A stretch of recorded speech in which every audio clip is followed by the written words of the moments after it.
Vamos dar prosseguimento ao nosso preparatório para a certificação de inteligência artificial da Microsoft. Antemão, se você chegou até aqui, eu quero parabenizar você. Significa que você é uma pessoa dedicada e uma pessoa guerreira. Não basta apenas você querer, você precisa realmente fazer o que precisa ser feito. É como aquela velha história, todo mundo quer emagrecer, quer ter um corpo legal, mas quantas pessoas estão dispostas a pagar o preço? Ou seja, se alimentar melhor, ir para a academia ou praticar uma atividade física diariamente. O ser humano tem a tendência a procrastinar. Eu me incluo também nisso, né? Porque o nosso cérebro ele é preguiçoso, ele não quer sair da zona de conforto. Então, estudar, adquirir novos conhecimentos realmente é você lutando contra você mesmo, né? Mas eu te garanto que vale a pena. Os frutos do trabalho, né, de um bom trabalho são excelentes, como por exemplo, prosperidade financeira. Antes da gente começar essa aula, curta, comente e deixe-me saber que eu gero valor para você. Esse conteúdo, eu não estou ganhando nada com isso. O conteúdo é gratuito, é 0800. E eu espero apenas que você realmente aprenda. Este preparatório tem a intenção de realmente ajudar você a se preparar para essa certificação. Tem tudo que você precisa, né? Desde a parte teórica até exercício. Tudo feito com muito amor e carinho. Deixe-me saber que eu estou ajudando vocês. Se você passar, manda um depoimento para mim que eu vou gostar de saber. Vamos lá? Quando a gente fala em ciência de dados, existe todo um passo a passo que precisa ser seguido. E nas empresas você vai ter projetos. Esses projetos, quando eu falo, por exemplo, do prazo, são projetos que costumam ser bastante onerosos. Você não faz um projeto de ciência de dados em 1 dia, 2 dias, 10 dias. Às vezes demanda 1 mês, 2 meses, 6 meses, a depender da complexidade do projeto. E certamente você precisa de uma equipe multitarefa. Aqui vão incluir os cientistas de dados, os engenheiros, os analistas de BI, os desenvolvedores, o pessoal do banco de dados, incluindo também a área que demanda o projeto, no caso a área de negócio. Se eu pudesse resumir o processo de ciência de dados, eu diria que ele é formado por 6 etapas. O produto final pode ser, por exemplo, a construção de um painel, um dashboard com indicadores importantes para que o cliente possa tomar uma decisão, uma boa decisão, ou então pode ser um modelo de machine learning para fazer previsões. Aí eu vou construir um modelo que vai rodar mês a mês e vai dizer quais são os clientes prováveis a ter o cartão de crédito, para quem eu devo oferecer o cartão de crédito, beleza? Então, quais são esses passos? De forma bem didática. Primeiro, entendimento do negócio. 2, obtenção das bases de dados. 3, análise exploratória. 4, construção do modelo preditivo. 5, avaliação do modelo preditivo. E 6, a implantação do modelo preditivo, chamado de deploy. Vamos comentar rapidamente sobre cada uma das etapas. Entendimento do negócio. Bem, tudo começa com uma pergunta, né? E aqui é um passo muito importante, é o início de tudo. Porque se você não sabe aonde você quer chegar, qualquer caminho serve. Então você precisa realmente sentar com a área de negócio, entender o que eles precisam, né?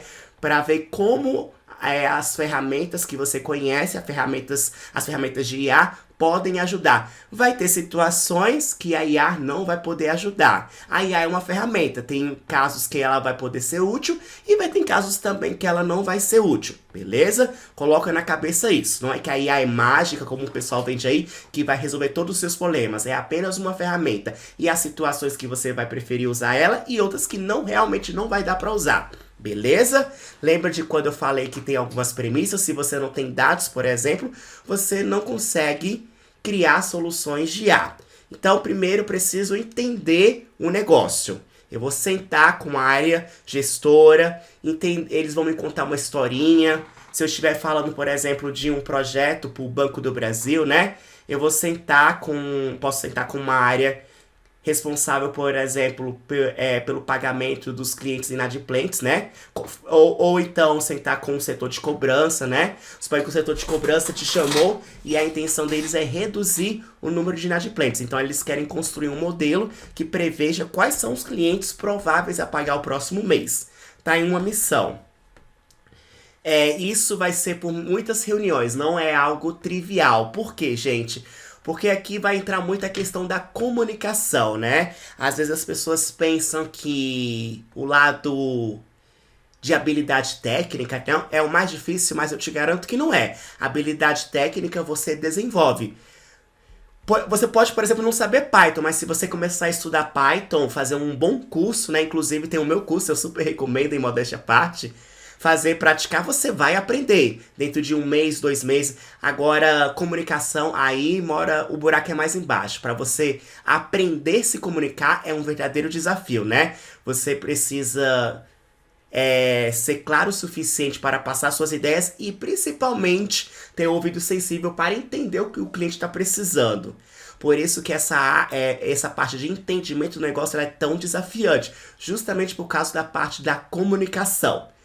Depois que você entende o que precisa ser feito, né? Você vai atrás dos dados. Esses dados podem vir das mais variadas fontes. Eu posso pegar dados de bancos de dados, sejam bancos de dados relacionais, não relacionais. Eu posso ir atrás de planilhas, arquivos de imagem, de vídeo, páginas web.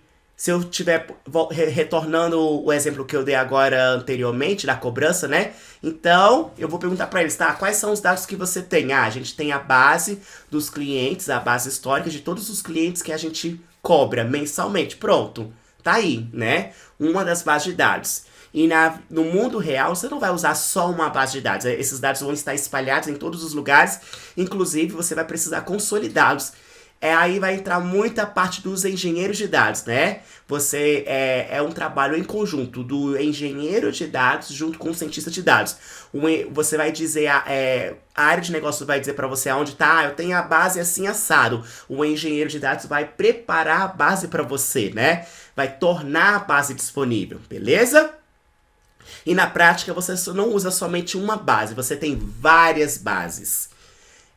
Depois vem a análise exploratória. O que é análise exploratória? Para você conhecer as bases de dados, conhecer sobre cada campo que está presente lá, verificar se faz sentido aqueles campos ou não, né? Lembra das variáveis preditoras? É aqui que você literalmente vai passar a lupa em cima dos dados. Tá, eu tenho dados históricos de todos os clientes durante 5 anos. Mas o que eu tenho deles? Eu tenho salário, eu tenho sexo. Como tá a distribuição desse salário? Como tá a distribuição desses dados? Existem valores ausentes? Não existem? Aqui também vai entrar a parte de pré-processamento, limpeza. E acredite, é a parte mais trabalhosa. Cerca de 80% do tempo de um cientista de dados ou mais vai ser usado justamente na análise exploratória, né? Consiste de você realmente entender as bases, né? Fazer uma exploração, literalmente passar a lupa em cima dos dados. Aqui nessa etapa é bastante comum você encontrar insights, discutir com a área de negócio, verificar se aquelas variáveis que você quer usar como preditoras fazem sentido ou não. No sentido, será que essas variáveis ajudam a prever algo? Não sei. Aí depois vem a construção propriamente do modelo, que é a parte mais fácil. Por que eu falo que é a parte mais fácil? Com uma linha de código você constrói um modelo, né? Mas para você chegar até aqui tem todo esse passo a passo que precisa ser feito antes, né? A construção de um modelo preditivo é a cereja do bolo, mas para você chegar até aqui você precisa fazer o bolo, né? Vamos dizer que a massa do bolo, a preparação, botar no forno, aí vai ser a análise exploratória, beleza? Eu sei que todo mundo é tarado para ir logo para o modelo, mas para o modelo funcionar, você precisa seguir rigorosamente as 3 etapas anteriores. Aí você vai construir um modelo, você vai tentar construir um modelo, é um experimento, você não sabe se vai dar certo. Pode ser que dê certo, pode ser que não dê certo. Dificilmente na primeira tentativa dá certo, você vai precisar fazer vários modelos. Fiz o modelo, construí o modelo, agora eu vou avaliar o desempenho do modelo. Será que o modelo realmente está certo? Se ele é um modelo preditivo, será que ele está fazendo boas previsões? Tem como eu saber? Sim. Se eu estiver falando de um modelo de aprendizagem supervisionada, eu sei aonde eu quero chegar. Então eu posso separar uma parte dos dados, que a gente chama de teste, né? E realmente comparar o que ele previu e o valor real. Se ele previu, se o valor, suponha que ele vai prever o aluguel de uma casa. O valor real era 10 mil, ele previu 12 mil, então ele errou. No outro registro, o valor de aluguel era 11 mil, ele previu 11 mil, acertou. Então, realmente, você vai precisar avaliar se o modelo está indo bem ou não. E você vai fazer isso por meio de métricas. Para cada tipo de aprendizado de máquina, classificação, regressão, existem as métricas. E você vai discutir com a área de negócio.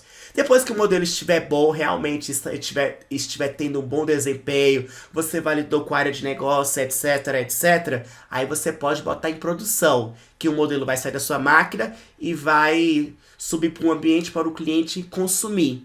Ele pode consumir esse modelo de forma online, né? Sempre fazer previsões sempre a hora que ele quiser, ou de tempos em tempos. Nós iremos, ao longo do curso, né, ver todas essas etapas, né? Porque nós iremos construir vários modelos e para cada modelo vocês vão ver claramente as etapas, beleza?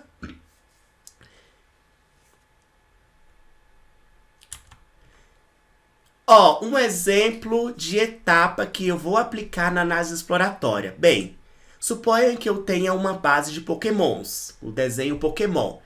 Aí eu vou visualizar alguns registros.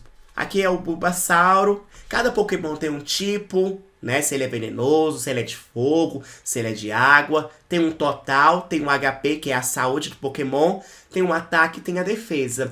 Então, suponha que eu coletei alguns dados. Esses são dados reais, inclusive, viu? Você pensa que aprender ciência de dados é chato? Olha aí, eu estou ensinando ciência de dados para você utilizando o exemplo do Pokémon. Então eu tenho o Bulbasauro, que é do tipo grama. O total dele é 318. O HP dele é 45. O ataque é 49 e a defesa 49. O Ivysaur, aí você tem mais outras informações. Só que observa um detalhe, você não tem a defesa. Eu coloquei dois tracinhos aqui para dizer que esse valor está ausente, está nulo. Pode ter ocorrido um erro de processamento, ok? Ou pode ser que realmente não exista essa informação. E aí? Aí eu tenho o Venossauro, que é do tipo grama, total 25 HP. Ó, não tenho as informações de HP, de ataque, apenas de defesa. E aí, o que nós iremos fazer? Eu não posso passar isso para o modelo. Se eu for usar HP, ataque, defesa como variável preditora, lembra do conceito das variáveis preditoras? Lembra do meu X? O modelo ele vai reclamar, ele não trabalha com valores nulos. Então você precisa adotar alguma técnica para lidar com eles.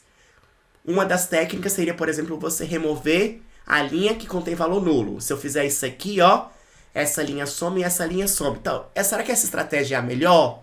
Pode ser que sim, pode ser que não. Requer experimentação. Outra estratégia seria você fazer uma imputação. O que é uma imputação? É uma substituição por um valor.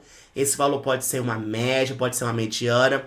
Será que é uma boa estratégia ou não? Não sei, cabe experimentação. Sempre na ciência de dados requer experimentação, né? Não existe vamos dizer assim, um certo, só faz as coisas dessa maneira. Não, cada método tem um prós e os contras, né? Se a gente for fazer o mesmo modelo, os resultados vão dar ligeiramente diferentes, porque permite essa liberdade, beleza?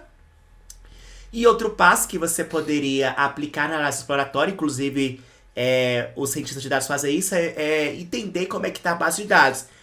Você pode exibir isso através de tabelas, né? Mas, ou melhor ainda, fazer gráficos. Gráficos resumem uma série de informações. Eu posso, por exemplo, saber qual a contagem dos Pokémon por tipo. Eu tenho 18 tipos, eu quero saber a contagem de cada um deles. Ó, então, eu suponho que eu decida fazer esse gráfico e eu, através do gráfico, eu já bato o olho e noto. Olha, o Pokémon que mais está presente na minha base de dados é do tipo água, que está acima de 100. O outro tipo mais presente, vamos dizer assim, o segundo tipo mais presente é do tipo normal, que está um pouquinho abaixo de 100. Depois do tipo grama, beleza? Então, aqui eu citei duas etapas da análise exploratória, que é tratar os valores desconhecidos e visualizar os dados através de tabelas, de gráficos. Nós iremos fazer algumas análises exploratórias ao longo do curso. Vamos que vamos, meus amores!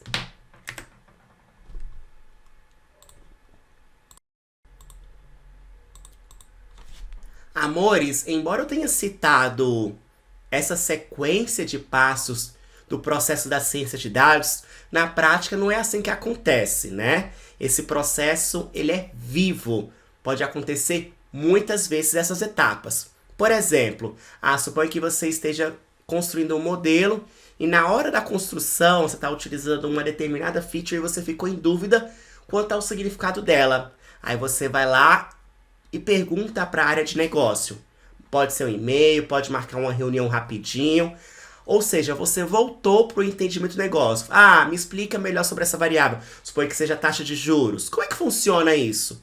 Aí depois, suponha que eu peço para o engenheiro reprocessar essa base para aplicar uma determinada correção. E depois eu vou fazer a análise exploratória para ver como é que está essa nova variável que eu criei. Essa variável que eu retifiquei. Aí eu vou para a construção do modelo. Suponha que eu, ao construir um modelo, eu visualize que ela não faz sentido, né? Aí eu posso simplesmente descartar essa variável e tentar rodar novamente o modelo. Rodei o modelo, vou para a avaliação do modelo. O modelo ficou bom? Eu vou comunicar com a área de negócio para verificar se faz sentido, né? As métricas, se as variáveis preditoras que ele está elegendo como importantes, se realmente está ok, se não está, se é aquilo mesmo. O modelo está me dizendo alguma coisa, né? Ele está me dando esse resultado. Esse resultado faz sentido ou não? Você vai ter que discutir isso com a área de negócio, né? Você vai ter que ter a capacidade de explicar o desempenho do modelo, explicando, aí vai entrar as suas habilidades técnicas, né? No final das contas, vai ter que vender o peixe, né? É isso. O que eu quero dizer com isso? Que é um processo vivo, né? Ele vai e volta diversas vezes. Até você chegar na parte da implantação, são muitas águas, é muita conversa, é muita programação. Por exemplo, a parte das reuniões, que é o entendimento do negócio, faz bastante parte do seu dia, né? O bom cientista de dados, ele precisa estar muito alinhado com a área de negócio. Porque o maior desafio é justamente trazer a inteligência do negócio para o modelo. O modelo ele não tem capacidade de interpretar o significado das coisas, né? Ele vai interpretar apenas número. Você que vai verificar se aquele está fazendo sentido ou não. Aí existem algumas soluções para aprendizado de máquina. Aqui eu estou citando algumas. Tem o Microsoft Azure. Esse curso, inclusive, a gente vai trabalhar com Azure. Scikit-Learn. Tem um TensorFlow. Tem um Apache Spark, beleza?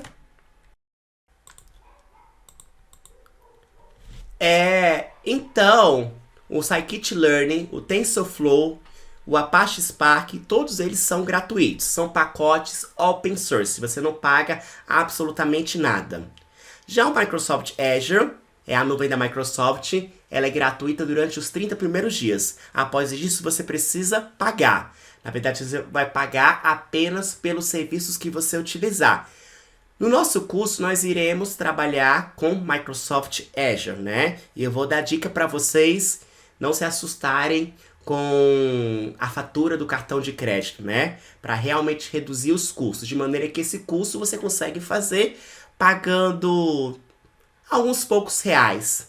Se duvidar, não passa de R$5, beleza? Se você fizer o curso durante os 30 dias, você não paga nada. Mas se passar após dias, para a gente ter o menor custo possível.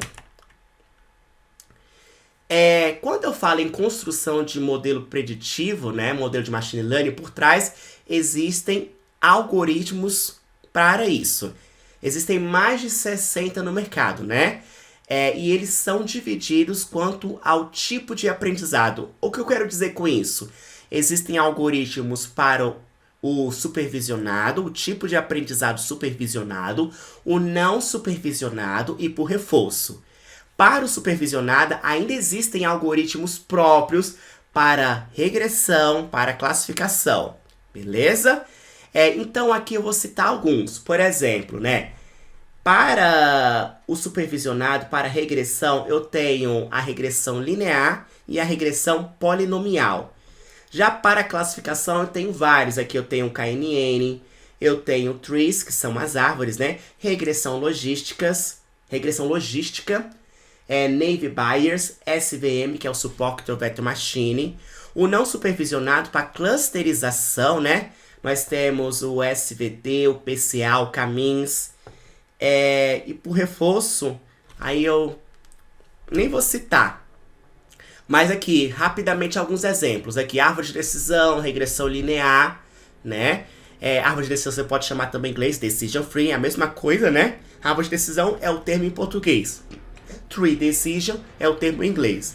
Regressão linear, floresta aleatória, em inglês é chamado de random forest. Tem um caminho, tem a rede neural e tem a rede neural profunda.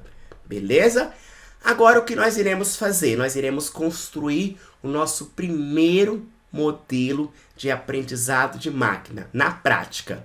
Chega de teoria, né? Vamos ver como é que funciona isso, né?